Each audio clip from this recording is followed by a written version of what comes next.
This here is often referred to as a podcast, but that's a silly little term. This here is life, people. Life itself. Let's not try and define it any further than that. And my name's MISCHKE. Yeah, life. One of its endless presentations, anyway. One of its endless celebrations. That's what this is. One of its endless exaltations. Coming to you through a speaker. Your speaker. Do you ever thank your speaker? I do. Periodically I say, thanks, pal. Without you, I wouldn't hear squat. Appreciate your help, old boy.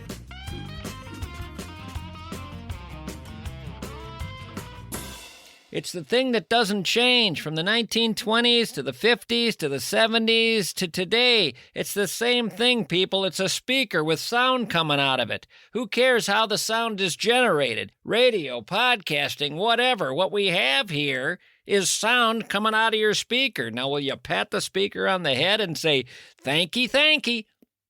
I have no idea how that speaker is getting me the audio, either. I have no idea how it actually works, the technology involved, but that's fine. It's part of the great mystery. For me, it's all part of the great mystery of life. How any of this is actually happening, how you're even there listening, how I'm here, how the speaker works, what a podcast is, I don't know. It's all a big question mark. All we can do is live, and then later on, of course, die. This show today is going to look at life. Of course, that's more or less what every show does, and that's more or less what all of us are here doing each and every day, just living.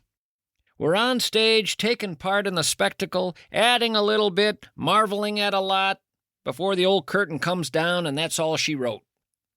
When the curtain comes down, I'll head out of town and just move on to the next show, and I'll find some of you a-leaving too. And together we'll see where we go.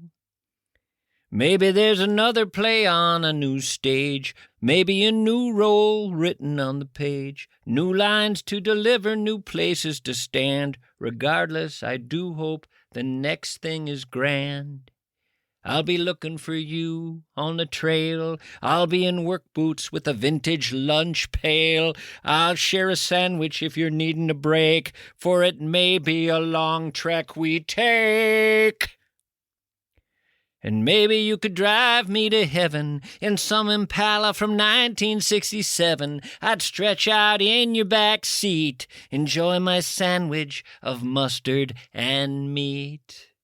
I'd cork an old bottle of red wine. I'd ride into that setting sunshine, radio playing as we stare, the staple singers singing, I'll take you there. I could get carried away and head down this tangent for a while, but I need to get back to where I want this show to go. Where I want this show to go. Hey, where I want this show to go. Oh, look out, where he wants that show to go. Where does he want that show to go? Hey, where's that show going to go? Look out. The other day, I was moving a small chest of drawers out of a room and into an adjacent room. I needed to pass by some French doors that were partially shut. And I could have set down the chest of drawers and opened up the French doors real wide so I could pass through. But I'm often lazy and I guess a bit reckless, and I decided I could just push open the French doors with the chest itself as I was carrying it. Just use the chest to push the doors open. It seemed more expedient than setting the chest down, walking over to the doors, opening them up, walking back to the chest, picking it up. In trying to push open the French doors with the small chest of drawers, I shattered one of the windows in one of the French doors.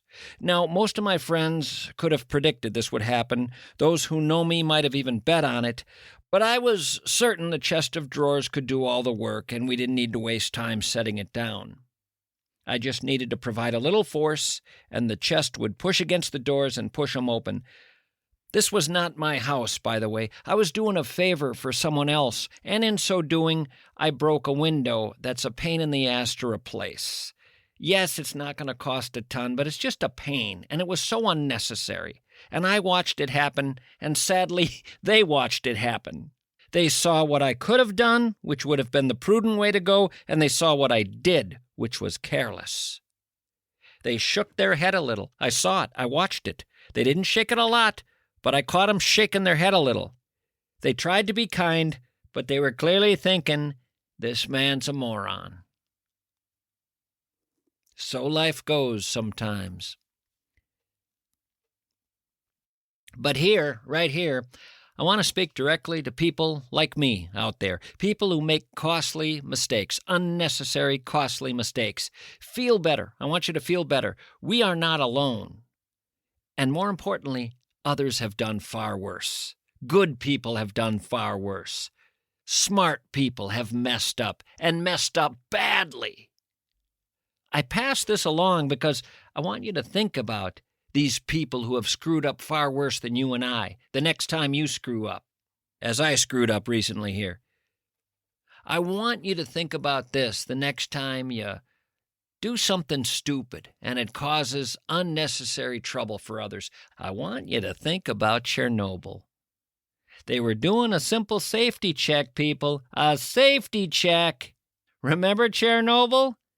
Yeah, they were doing a little safety check and all hell broke loose. And they accidentally sent 400 times more radioactive material into the air than the combined atomic bombings of Hiroshima and Nagasaki, okay? They affected millions of lives with radiation poisoning, okay? What did I do? I broke a little window. I'm telling you, it's important to put things in perspective. The homeowner shaking his head at me, reminding me that this was avoidable, needed to be told this wasn't Chernobyl, and I told him that. I said, take a step back, this wasn't Chernobyl. He thought I was out of line passing that along, but of course I didn't stop there. I mentioned the Exxon Valdez. The captain of that oil freighter, he got drunk.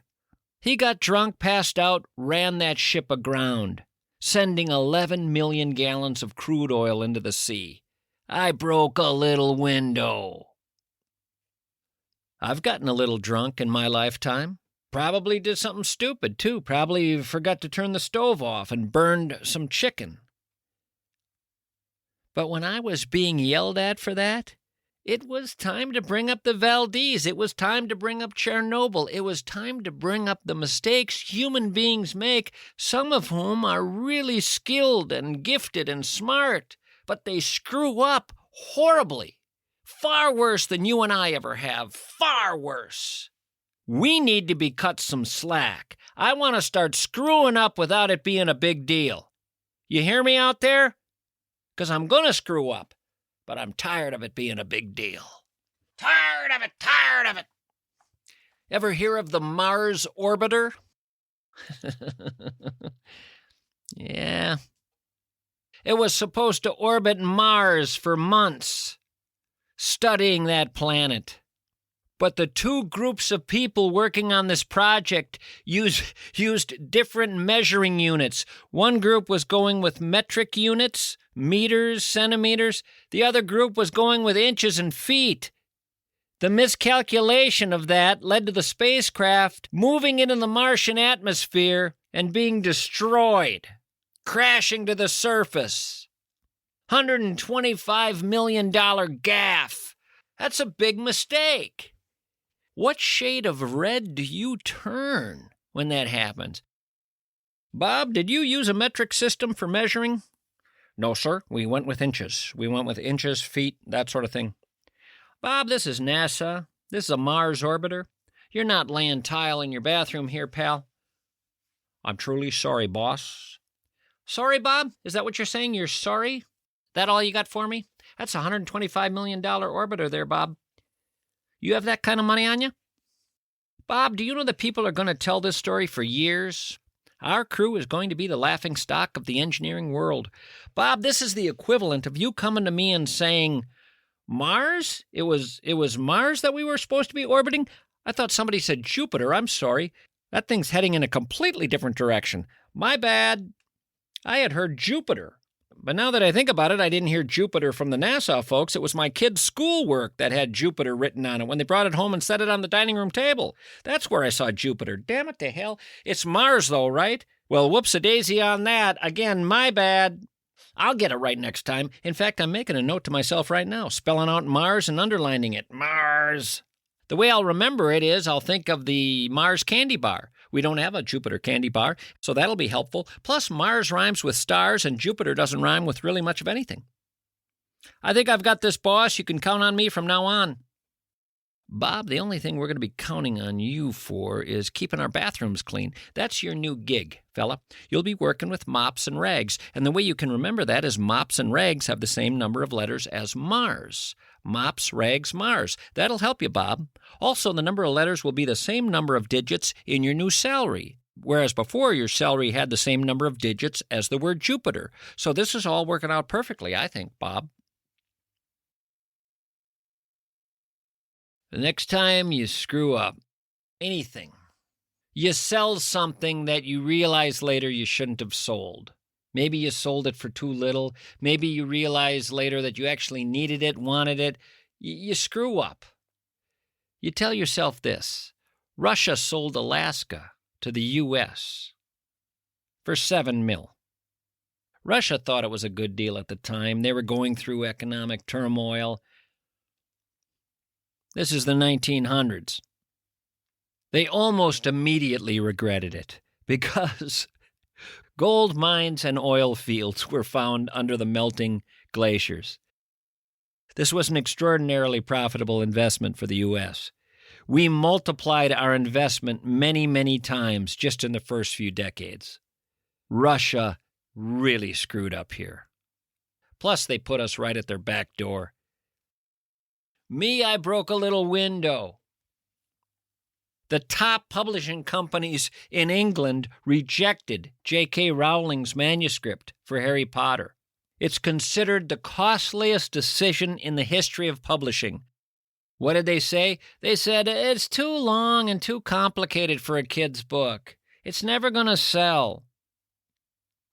Bob, would you come in here, please? Well, what is it, boss?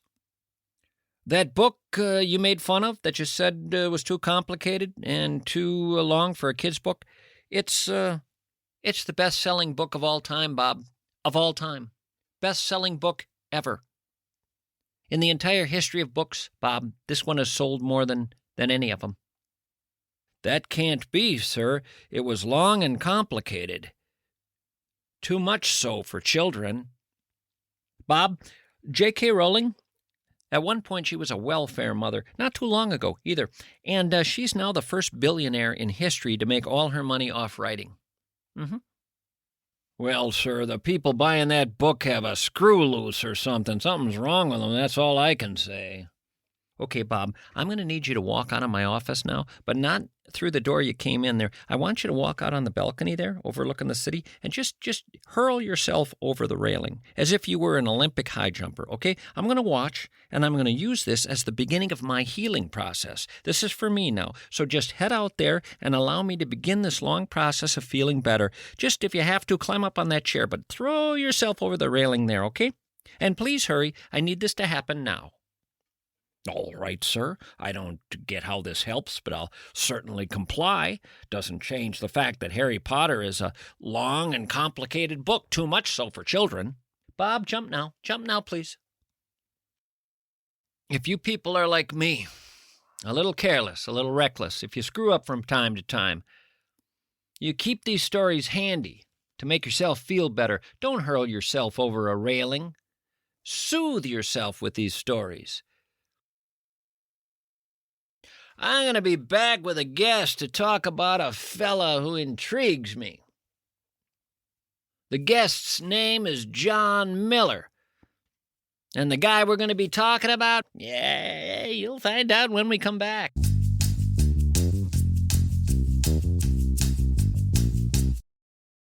The Fleshmate 3 toilet was marketed by a toilet manufacturing company several years ago. It was built with a pressure-assisted flushing system that had a tendency to cause the toilet to explode.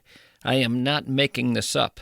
Now, that's the last thing you want to have happen when you're sitting on a toilet, the whole thing exploding on you.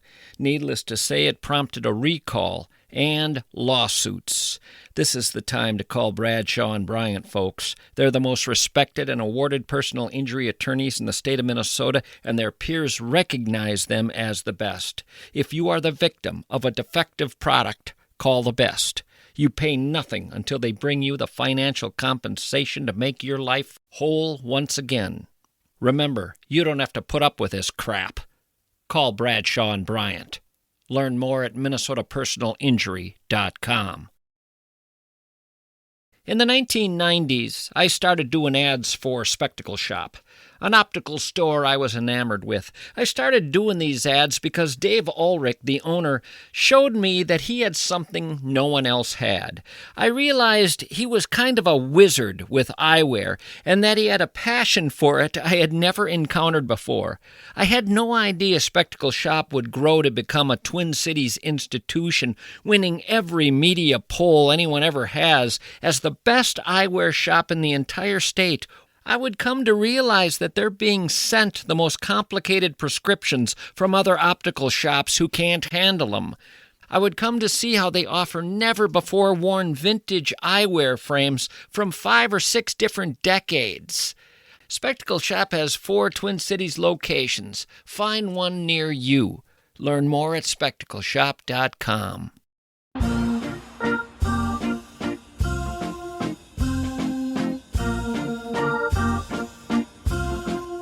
The New York Times once wrote, "The greatest sight in Major League Baseball during the 1970s was the Baltimore Orioles manager Earl Weaver storming out of the dugout to complain about some perceived injustice to his players. He would be so incensed," the New York Times wrote, "that it would be as if he were eating chilies and was excreting flames. If you were out at the game buying a hot dog, this was called dinner and a show. Weaver would kick dirt on a base, yank it out of the ground, lie down on home plate, sit on it like a Buddha cross-legged. He'd fake heart attacks. He'd tear up rule books and throw them around the field. He would pretend to throw umpires out of the game. He was ejected repeatedly, more than almost any other manager. And the fans in Baltimore, well, they ate it up. Earl Weaver in Memorial Stadium was Elvis playing Vegas. It was that good." Now, Weaver's antics would not have mattered if he wasn't a brilliant manager. Yeah, Weaver seemed a little crazy, but he was also crazy brilliant. He invented new ways of building baseball teams that hadn't been tried before. He prioritized on-base average, elite defense, throwing strikes. He had no time for the bunt. "It's a wasted out," he said. He was the first manager to use a modern radar gun. And he pioneered the use of analytical data before the computers ever came along. He was ahead of his time. He foreshadowed almost everything that Bill James, Billy Beane, Theo Epstein, and hundreds of other big-brained baseball types would later present as innovations. Now we have a book on this man. The Last Manager, just out. John Miller is the author.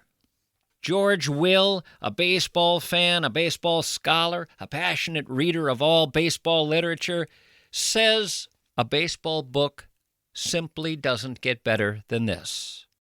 Welcome, John Miller. Glad to have you here. Thanks. Great to be here. I want to get at your book from the personality angle.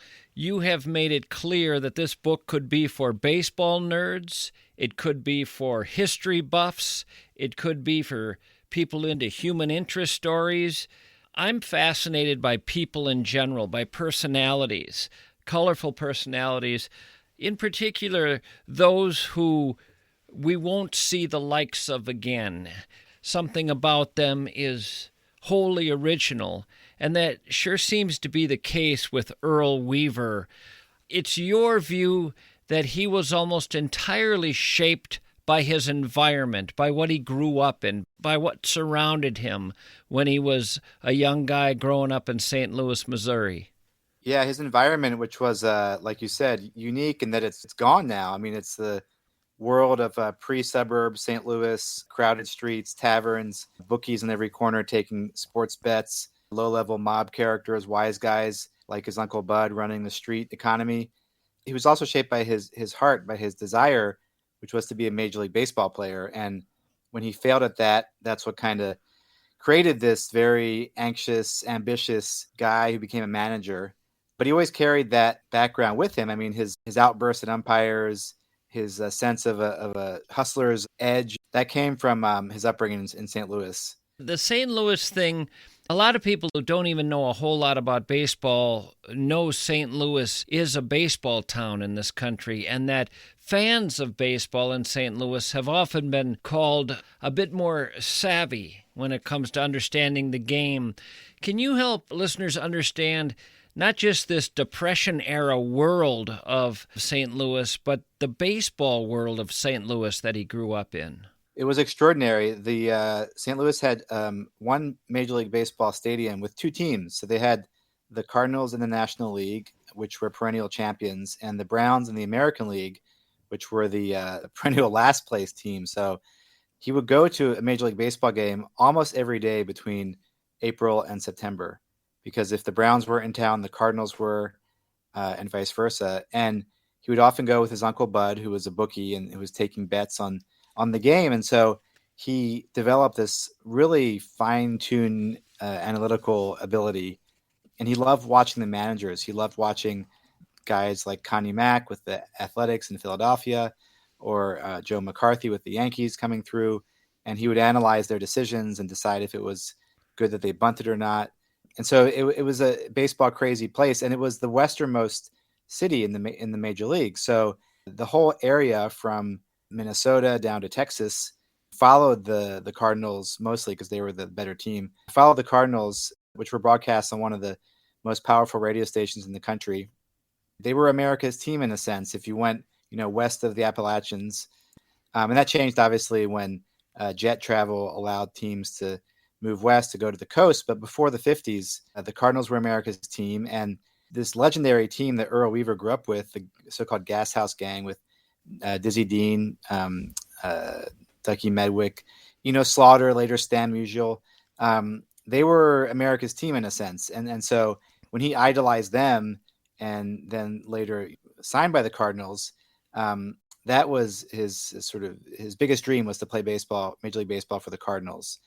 The team itself just sounds like nothing we'd ever find today. This lovely description of a team that lit fires on the field, planted black cats in opponents' dugouts, drank, gambled, chased women, started a cowboy band that was so good it played vaudeville circuits. Red Smith describes the ball field where they played as kind of a garish county fair sort of feel. The whole vibe in St. Louis just sounded like a wondrous world for a kid, maybe even a dangerous world for a kid. The uncle, wasn't he connected in some way or knew Al Capone? Yeah, he was in the same mob organization. So at one point, he belonged to a gang that set up some gambling parlors for Al Capone. Yeah, so St. Louis was like a carnival atmosphere. I mean, it was baseball as circus, as show. And Earl Weaver's dad was a hustler, working class guy who often got contracts to wash the uniforms for both the Cardinals and the Browns. And so he would take little Earl with him into the clubhouse. And so Earl would see these guys not just playing baseball, but entertaining the fans. And I make a pretty strong case in the book that his sense of showmanship that he developed, cultivated as a youngster, seeing these guys put on a show. They would march from the train station to the hotel playing their instruments. And this sense of showmanship was one he carried with him to Baltimore. And when he got into these epic arguments with umpires, that was kind of the spirit he was incarnating, was baseball as carnival, baseball as a show. Earl wants to be a ball player, and he becomes a ball player, and he becomes a damn good ball player.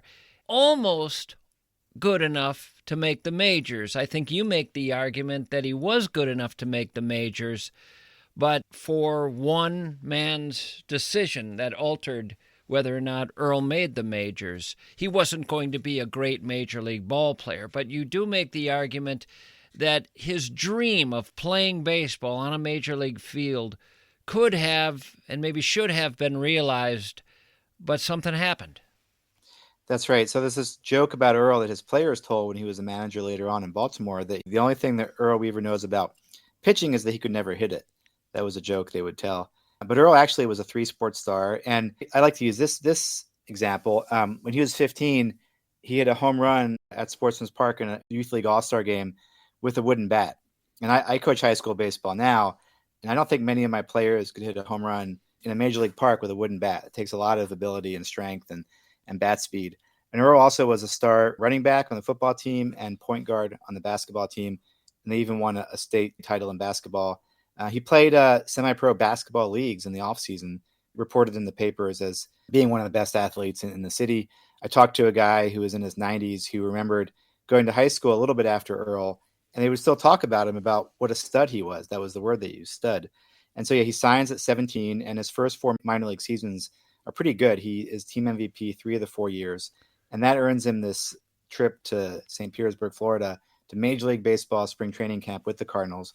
And all of a sudden, he's batting leadoff in a lineup that includes Stan Musial, his childhood hero. And this is the spring of 1952. And he does quite well. He hits 260, hits a couple home runs, plays very good defense, and is clearly in line to make the major leagues or be very close to making the major leagues. He is reported in the papers as being a gem, a jewel. They say this is a surefire future second baseman for the Cardinals. And then the last week, Eddie Stanky is his name, is the manager of the Cardinals. And Eddie was on the back nine of his career. He's 36 years old, and he didn't want to give up playing. And so without anybody there to stop him, he cuts Earl Weaver and makes himself the backup infielder. And he only hit around 200 that year, so clearly past his prime and clearly should not have been in the major leagues, but he wanted to keep playing. And there was no agents then to lobby for Earl's cause. There was no bloggers, social media to complain. The manager back then was a dictator, and so he got what he wanted, which was to be a player manager. And Earl, this really devastated him, and he went to Houston in the Texas League, and he started drinking too much, and he got very depressed. He even uses that word, depression, and it really wrecked him. And it took him 16 years of struggle to get back to the major leagues as a first base coach. And I think it's very relatable because we all have these moments in our lives when we're trying to achieve something and we hit a wall and somebody else gets the job or we're not good enough. And I think it's a very human moment. I didn't know this story before reporting the book, before digging into it. And I found, the Cardinals have this incredible Hall of Fame and museum and archives in St. Louis. And I was told by their curator that they had a spring training uniform from Earl Weaver from 1952. And I booked a trip to St. Louis, and I invited Earl's daughter, Terry, to accompany me. She lives in St. Louis. And so Terry came along, and she brought along with her this box of mementos her dad had left her. And they included a American League Championship Series ring from 1969 and a bunch of box scores that were from the Cardinals spring training from 52, because Earl was so proud of that 1 month where he was a big leaguer and he proved that he belonged. He had kept all these box scores along with his championship rings from the Orioles, which were on paper far greater achievements. But for Earl, having achieved this as a player, he was so proud of that, his daughter told me. It's hard for me to get in the head and heart of a young kid whose dream is to play Major League Baseball, and he gets that close. And the reason he doesn't get in is a wonky reason, and it's a selfish reason, and it doesn't make sense to him, and he should have been there. And the crushing blow of that, and the fact that he goes into a tailspin, that really is a defining moment for his entire life. Even getting back to the majors as a manager doesn't make up for that, because you make the point that as great of a manager as he was, and he was a great manager, he wanted to play the game, not manage the game. The Orioles archivist, Mike Gibbons, had this CD-ROM of interviews that Earl gave right after the last game ever at Memorial Stadium in 1991. And they were never published. They were interviews that had never been heard before. And in them, Earl very bluntly says, I didn't want to be a manager. My dream was to be a player. Managing was really hard. It was emotionally exhausting. You had to you hurt people's feelings. You had to be, cruel sometimes to young ball players. And he didn't want to do that, but it was where he was called to be, in a sense. His vocation, which I write, is a combination of what you feel you want to do and then what the world what the universe has available to you. And you have to put those together to find out what your path is in life. And so for him, it was to be a manager. That was what he was great at. But I do think he would have made the major leagues either if Stanky had not been there, or if he hadn't gotten so depressed and started drinking so much when he got cut. He didn't really handle it well. And if he had handled it better, I think he might have made it. And it should be mentioned here, you used the word stud earlier, and you talked about football and basketball along with baseball. We're talking about a guy who was 5'6". That also doomed him. I mean, back then there were very few players that were that short. He was dismissed because he didn't have the classic body of a professional baseball player. So he doesn't make the majors. He goes into this tailspin, but he knows that the only thing he can do in life is hang out in the world of baseball, wherever baseball can give him a role. And he starts on this long trajectory back to a chance to be on a major league ball field again. And it's a very long road, and just the grind of the minors. And he was in every level, and there were levels I hadn't even heard of before of the minors. He was in every one of those worlds longer than most people would ever tolerate. It's not a great life, but if baseball is all you know and all you love. So he would go back to St. Louis in the offseason and get jobs. And his uncle Bud, who was, again, a low-level mobster, would find him these ridiculous jobs that would involve like fixing parking meters for an hour every morning and then taking 6 hours off and still getting a full day's pay. I mean, they were kind of like union mob affiliated jobs. And he worked as a loan shark, these hustle jobs. And he wasn't happy. I mean, he just really only loved being a baseball person. And he ended up spending his winters after that going to Dominican Republic and Venezuela and Puerto Rico and playing and coaching and managing this one team that Earl was playing on, the Knoxville Smokies. They needed to save money because they weren't drawing as many fans as they had hoped. And so they fired their expensive manager, and they hired young 25-year-old Earl Weaver to be the manager of the Knoxville Smokies because he was cheap and he was young. And while he was doing that, he was spotted by Harry Dalton, who was working for the Orioles front office. The Orioles had moved from St. Louis, where Earl was from, where they were the Browns, to Baltimore to become the Orioles. And they didn't want to be losers anymore. So they'd hired these young, smart executives to try to build back up this franchise. And so Harry Dalton was scouting throughout the country looking for talent. And he spotted this ranting, raving, insanely charismatic young manager in Knoxville and wrote back to Baltimore saying, we need to hire this guy. And so that offseason, they hired Earl Weaver to manage in the Orioles minor league system in 1957 and took him to Thomasville, Georgia, where they started inventing what later became the Oriole way of winning baseball games.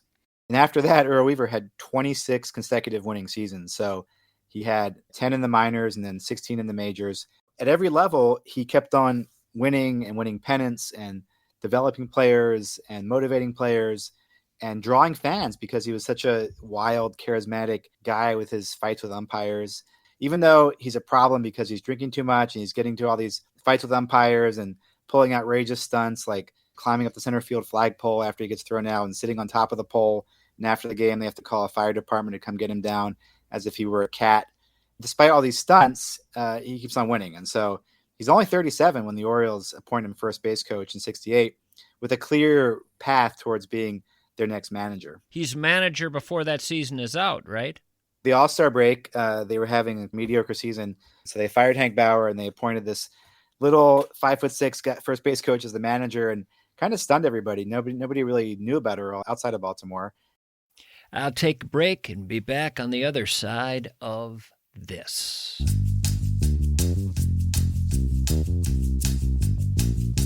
You use pressure washers at work on the job, right? They need to be repaired from time to time, these pressure washers. You could call American Pressure, and they'd drive out with their work van, and they'd take care of it, saving you time, saving you money. Or you could fail to do so and never really know if you've made a mistake or not. If you have failed to find the one business that could continually be called upon to make work life more productive for you, less of a hassle, less costly. You could say to yourself, I don't know what they could bring to my business, MISCHKE. Who's to say if they could improve things? Or You could believe that I'm not doing ads for just any company here. I don't do that. I'm doing an ad for a family that's been in the business since pressure washers were in the business, and one that is respected as the best in town. Wouldn't it behoove you to at least give them a try? My guess is you'll message me later with a brief thank you. Learn more at AmericanPressure.com. It's a world of specialists these days. If you hire a guy who dabbles in this, dabbles in that, dabbles in other things, he may be okay. Or you could hire the guy who is laser-focused and has become the best at one thing and one thing only. The Wellshire of Bloomington and Medina is not an assisted living facility for everyone. It's solely a memory care facility. People with things like dementia or Alzheimer's are the only ones who go there, along with the families who visit them. The astoundingly beautiful and well-appointed facility of the Wellshire is broken into 4 separate units for the 4 different stages of memory care. And the staff there is the single most sophisticated staff you'll find in the memory care business. And you need to be sophisticated. You need to understand the specific needs of these human beings, your loved ones. Tour the Wellshire today. The Wellshire of Bloomington and Medina.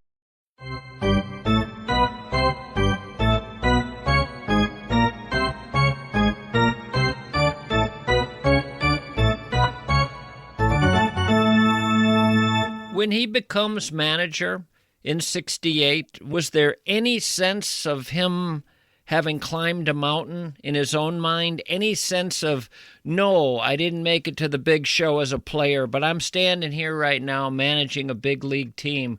Or was he too jaded by then to think of it as a dream realized? He definitely wasn't jaded. He was terrified of failing. He was so anxious about failing that in 1969, it's his first spring training. He makes everybody take these classes in baseball strategy. He works these very long days, and it's a traditional in Major League Baseball to play a lot of your lesser players in spring training because you want to develop. You know who's good, so you want to see who among the players who are on the fringe who might make the team. Well, in 1969, Earl's first year, he didn't do that. He played his regulars. He played people like Frank Robinson, Brooks Robinson, these big stars, Boog Powell. He just played them all, and they went 19-4. And he said, I didn't want people in Baltimore thinking that this guy Weaver was an idiot because he was so anxious about losing. And he also, that winter, he went back to Elmira, New York, where he had managed in AA, where he had bought a house, where he had met his second wife, and he sold cars. So he was selling Chryslers in Elmira because he was so insecure and anxious about keeping this job. I mean, part of my book is also about the role of the manager and how precarious it is, how managers often get fired. And, there's this famous line that managers tell each other about moving to a new city: always rent. I'm speaking to John Miller. He's the author of The Last Manager, How Earl Weaver Tricked, Tormented, and Reinvented Baseball. Tricked, tormented, and reinvented. How did he trick, torment, and reinvent baseball? Well, the trick is a reference to his strategic innovation. Part of my reason for doing the book is that Earl Weaver is in the book Moneyball as a prophet of early analytics. He's in this book called The Numbers Game, about the history of numbers in baseball. He was the first to use data intentionally, strategically, to make in-game decisions. So he was the first manager to say, I want a bunch of numbers with me, pitcher-batter matchup data for all his hitters and pitchers against every other hitter and pitcher in the league. So, for example, if Boog Powell, his slugging first baseman, hit 300 against everybody else, but was 1 for 40 lifetime against Tigers left-handed pitcher Mickey Lolich, he would pinch hit for Boog Powell, even though he was an all-star first baseman. And so he introduced this kind of attentiveness to baseball that had not been seen before. And I think that was a trick, if you will. I mean, in the sense of him being like this street hustler from St. Louis who's always trying to swindle you or put one over on you. And so Earl was always looking for an edge. And I think that's where the trick comes in. And he was also the first manager ever to use a radar gun. The technology came along in the mid-'70s, and he was the one who raised his hand and said, yeah, I see a use for that. And so he was relentless in looking for new tricks to win baseball games with. The tormented part is mostly his relationship with umpires. I mean, He is among the most thrown out managers in baseball history. He was thrown out of a World Series game in '69. And it's hard to convey to younger listeners how extraordinary his performances were, because he and umpires, they would put on a show. I mean, they had moves. They knew what the other person would do. Earl was a horrible chain smoker, and the Orioles had put a special pocket inside his uniform to put his cigarette. He loved to smoke one cigarette every half inning. And the umpires knew that this is where he kept his cigarettes. And so they would always try to push him in his chest. They would want to smush his cigarettes. And Earl would put his hat down on his head very securely. He had practice he called beaking. And he would try to beak the umpire in the chest.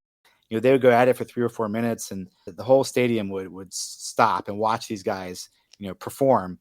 But it aggravated umpires and it tormented them, and they didn't always like him. They thought he was bad for the game sometimes. And you run yourself, Earl. You run yourself. You hit me? Yeah, because you put your finger on me. I'm glad you hit me. That's right. You're here for one goddamn specific reason. What's that, Earl? To f*** us. Oh, you're full of and don't you ever put your finger on me. You hit me, Earl.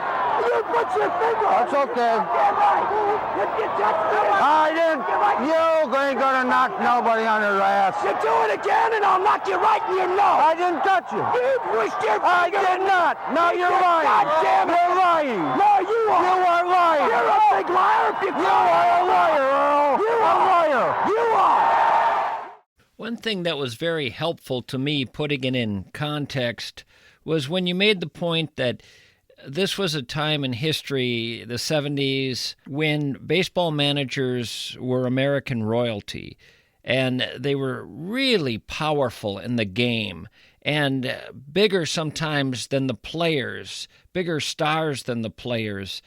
You make the great point that Earl Weaver was the Playboy magazine interview of the month, at a time when other Playboy interview subjects were Gabriel Garcia Marquez, who'd won the Nobel Prize for Literature, CNN founder Ted Turner, best-selling author Stephen King, Paul Newman, the photographer Ansel Adams. That was the level of fame of baseball managers if you were one of the greats and one of the more colorful in the big leagues. There was an extraordinary cultural relevancy to the baseball manager. And, of course, I remember in those days being fascinated personally with Billy Martin. He had only been with the Twins very briefly, but it was enough for me to want to follow him. And his experiences in New York fascinated me, and his off-field antics fascinated me, and his fights with the owner fascinated me.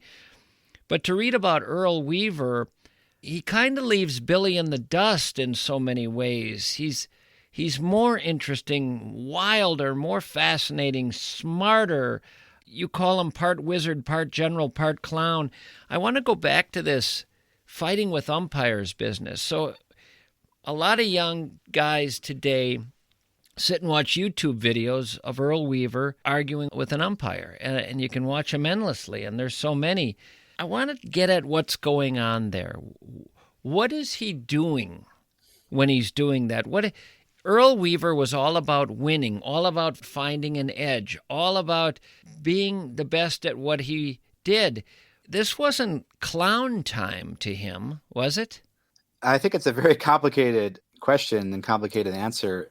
His first 2 years, the Orioles were arguably, one of the best teams in baseball history. They're still the only team to win 108 games or more in back-to-back seasons. So that's the 69 and 70 Orioles. And in those years, he actually didn't get thrown out all that much. They really ticked up when they started losing in 72 and started not playing as well as they had. And I think there was part of the motivation or the impulse there that is strategic, where sometimes he would tell another coach next to him, watch this. He would go out, and if the Orioles were behind and they were struggling, it would be a way of distracting from the team's own performance and, loosening the guys up. And, players would take bets on, what inning Earl would get thrown out of the game. I mean, it was kind of a fun part of the game.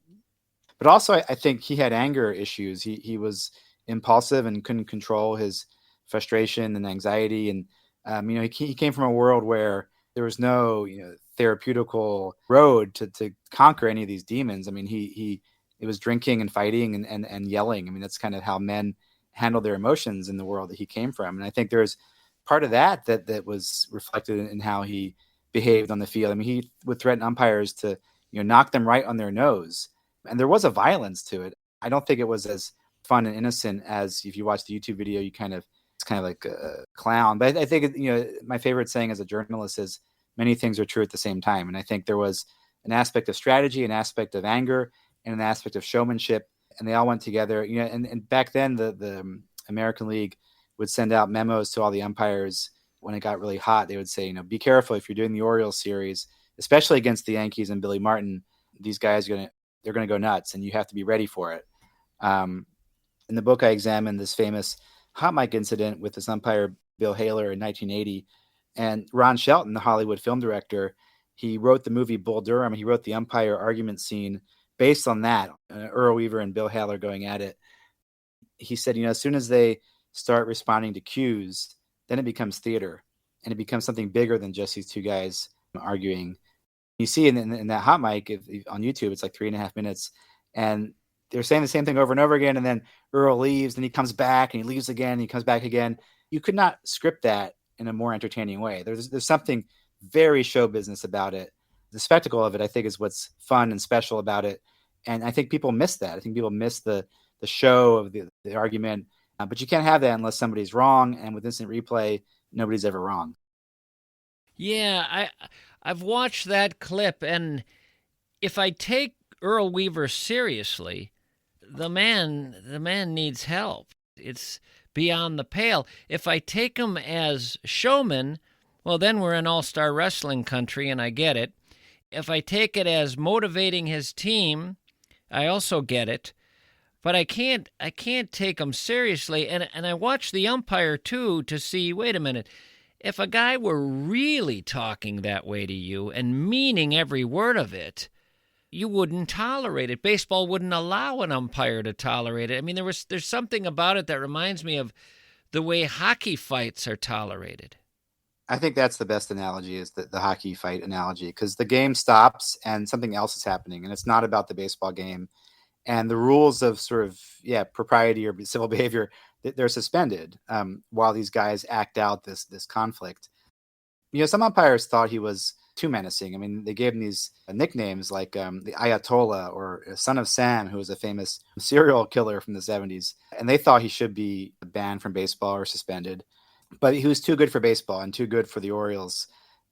He was on the verge of being fired for this and for his alcoholism, and for both those things.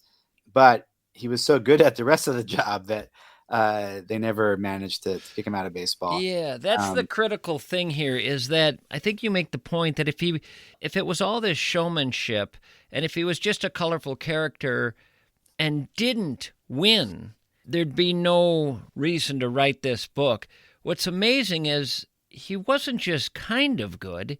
He's on a list of arguably the top 3 managers in the history of the game. He's phenomenally good at his job, astoundingly good.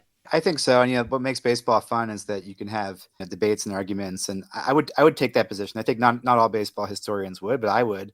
Mostly because since divisional play started in '69, he has the highest winning percentage of any manager with over 1,000 wins, although Dave Roberts of the Dodgers will pass him soon. And he won with all kinds of players. I mean, the Orioles during his tenure averaged 94.5 wins a year. Since then, they've averaged, I think, 76, 77 wins a year. And before he showed up, they averaged, I think, 81 or 82. So that's, a huge improvement. And the Orioles are kind of a average, mediocre franchise, except for those 14 years when Earl came along and led them to the top of the baseball world. He was a genius in many ways. The question the book probes is, how can you be such a great leader, such a successful leader, but also such a mess? I mean, the stories I heard from players were pretty wild. He would drink so much on the plane, he would pass out, and the players would put a cigarette in his mouth and light it, and he would choke on the smoke and wake up. Kind of hazing, bullying behavior. He would pass out in the lobbies of hotels, and somebody would have to take him up to his hotel room.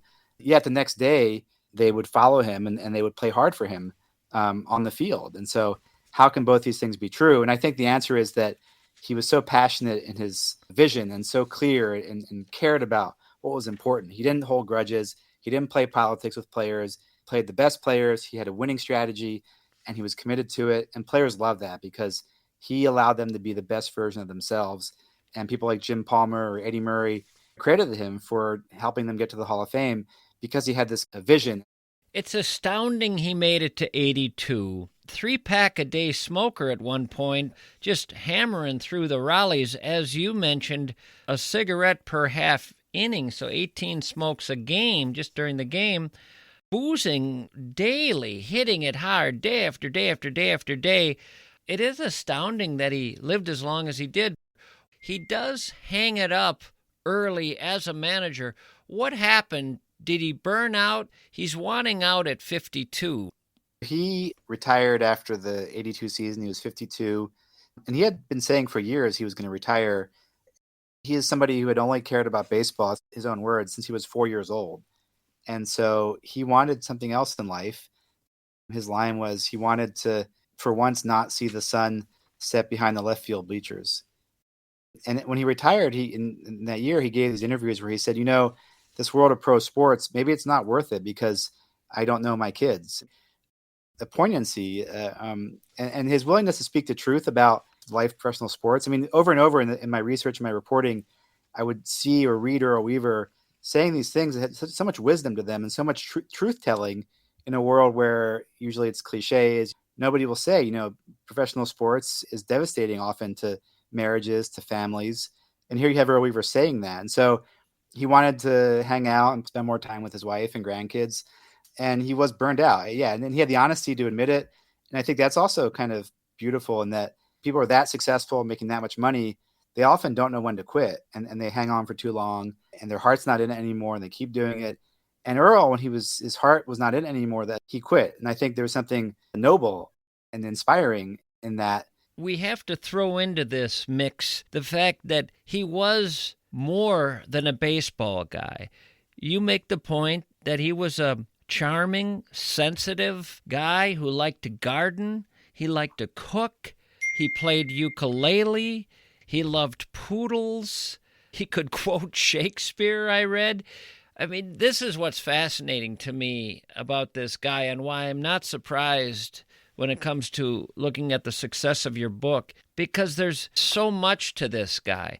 And maybe even more than you were able to get at, because I just have a feeling someone who would have been following him around through his life would have realized that there's so many layers here. And I would love to know where it all came from. I start out thinking of him as this two-dimensional, classic, scrappy little guy out of St. Louis who just wants to play ball. You can find a million of those guys in America over the years. But as we find out in your book, there are just more and more layers that keep being added to who this guy is, and surprises, along with things that aren't so surprising, like hammering the alcohol regularly. Didn't you quote someone making the point that the vast majority of the great managers in baseball were raging alcoholics? Yeah, Bill James said that 18 of the top 25 managers in baseball history were alcoholics. And part of why I had this perception, is that all these writers I love, like Roger Angell from the New Yorker and Tom Boswell in the Washington Post and Dan Shaughnessy of the Boston Globe, they all loved Earl and they were all blown away by his intelligence. And in a world where people are usually followers intellectually in baseball and there's not a lot of original thinking, he was a true original who thought for himself, who was curious, who had this kind of voracious appetite for knowledge and would always stun people with, again, pulling out, Shakespeare quotes out of nowhere or Gray's Anatomy, something about the human body that he had just picked up somewhere. And he didn't go to college. He went to high school until he was 17, then played professional baseball. But he had this raw intelligence to him that was compelling. And he evolved too. I mean, the complexity is kind of mind-boggling in a way that I think in today's America, we would have a hard time reckoning with. I mean, one example is race. I mean, he grew up in a very prejudiced environment where he used racial slurs like the N-word, but later became this advocate for Frank Robinson, helped Frank Robinson become baseball's first black manager. And black players like Reggie Jackson, Ken Singleton, Eddie Murray, they loved Earl. And they all said, he was tough on them, but he wasn't condescending. And there was a kind of subtle racism where other coaches would call them boy or some classic passive-aggressive racism. And Earl wasn't like that. Earl would say, I need you to do your effing job, play hard. And there was a kind of respect there. And so In his own memoir, he says, I evolved. I came out of this prejudice world and I evolved and I grew. And I think we don't always allow room for evolution in our modern culture. And Earl was an example of somebody who was always changing, always evolving. And I think the intelligence is part of that. And your point is that I think is accurate, that he was always changing. And so you would have seen different parts of him over the years as you followed him around. The last thing I want to get at is help people understand how different the manager's job was in Earl Weaver's time versus today. To read your book is to get the sense that when you ran a baseball team as a manager in the 70s, you ran a baseball team. It was your team. You were rightly given credit or blame for how a season went. There is a sense now in the manager's job description where the guys today sound like middle managers in some company, just nondescript guys who could be replaced easily with a computer because they're just being handed the sheets and the information from the front office. Here's what we're doing. I really wonder what today's managers would think reading about what a manager's life was like, what his responsibilities were. Part of my reporting, I interviewed a dozen current managers, and I live in Pittsburgh, and I traveled to the PNC Park, and whenever there's a team visiting, and interviewed the manager, and they all professed this kind of jealousy or yearning for the power that Earl Weaver's generation had. I mean, back then, you would hire a guy like Earl Weaver or Billy Martin because you thought they had this kind of secret sauce that would help you win a pennant. Take a team of mediocre players and turn them into champions. I mean, Billy Martin, his record was pretty extraordinary, and so there would be evidence for that. And you would let the guy run the whole club. I mean, managers had the power to send players down to AAA. They could even threaten players with their fists if they didn't conform. But they were the boss, and they would travel on the road. You'd have 25 players, one manager, and 4 coaches. Dave Roberts, the manager of the Dodgers, put it to me this way. He said, in the old days, you would say it's my team, and now you say it's our team. This has evolved because of analytics and free agency to where there's now an accepted method for winning baseball games that everybody follows. You make the manager follow that recipe. And so the most famous example is Kevin Cash in the 2020 World Series. His ace pitcher, Blake Snell, is pitching a shutout in the 6th inning, and Kevin Cash takes him out because there's data showing the 3rd time through the order, his effectiveness diminishes.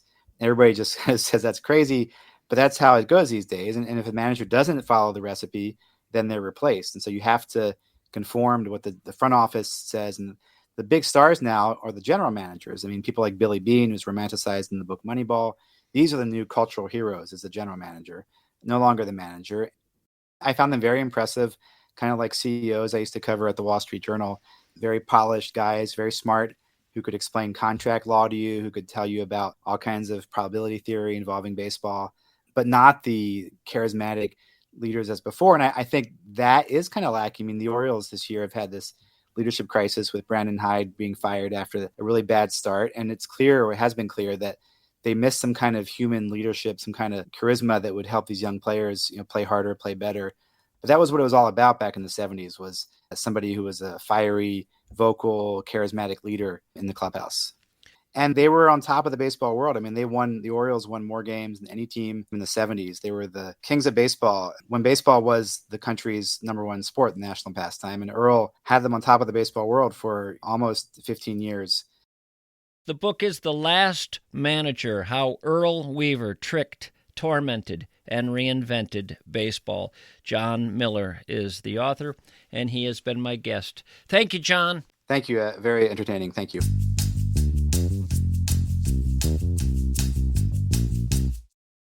EcoFun Motorsports wants to get your kid on a youth ATV or a youth dirt bike and get them away from their computer screens this summer, out in the open air where life actually happens.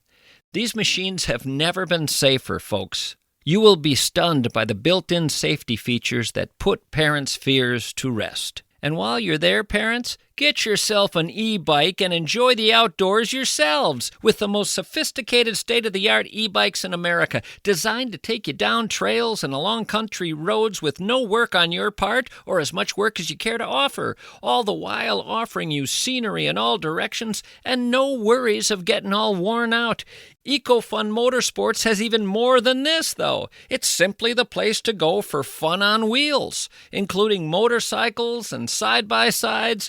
EcoFun Motorsports is in Forest Lake. Stop by for nothing more than to see what the devil you're missing. EcoFunMotorsports.com. He knows the market. He tells you what to buy. He tells you what to sell. He's there for you. The elder statesman of money investing.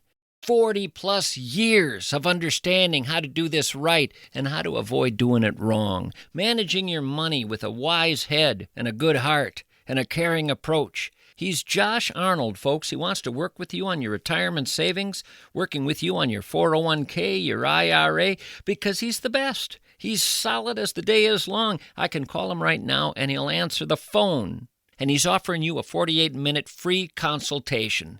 Take him up on that. You have nothing to lose. Call 952-925-5608.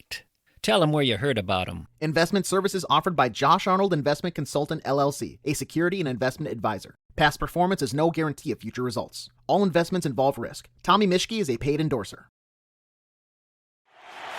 You are bearing witness to one of the most remarkable scenes maybe that you will ever see in sport. Yes, the fans have stayed. They have stayed to cheer and to honor the retiring manager of the Birds of Baltimore, a man who in 15 years has become an absolute legend. And Earl Weaver is crying, and you can understand it. Has there been a scene like this ever? These people of this city, a city that has become a beautiful city. And there they are standing and chanting, all of them in unison. Goodbye, Earl. You've been one of the greatest managers in the history of the game.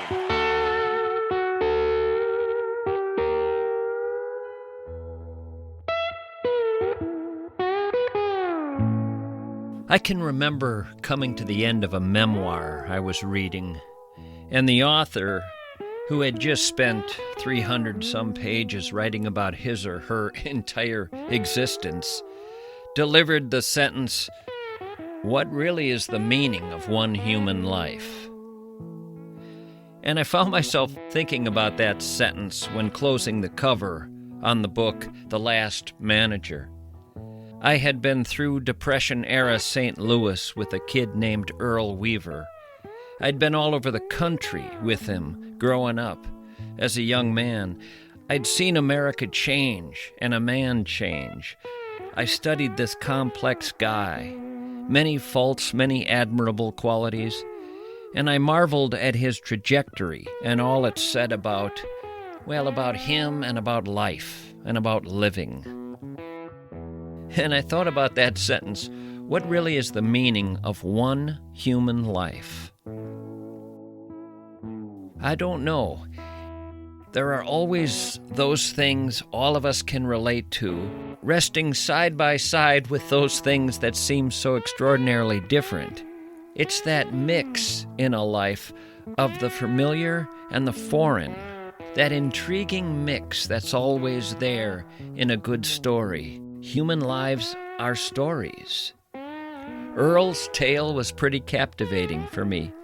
But the crazy thing is, there could be a book on all of us if someone knew how to write it well, how to write it completely honestly.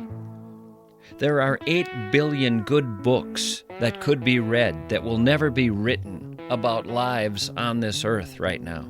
I think about that a lot when closing a book that I've just read, one that's a biography. I think, well, there's one life. But look at them all. Look at them all out there. Anyway, thanks for listening, folks. Good to be with you. I'll talk to you again next time.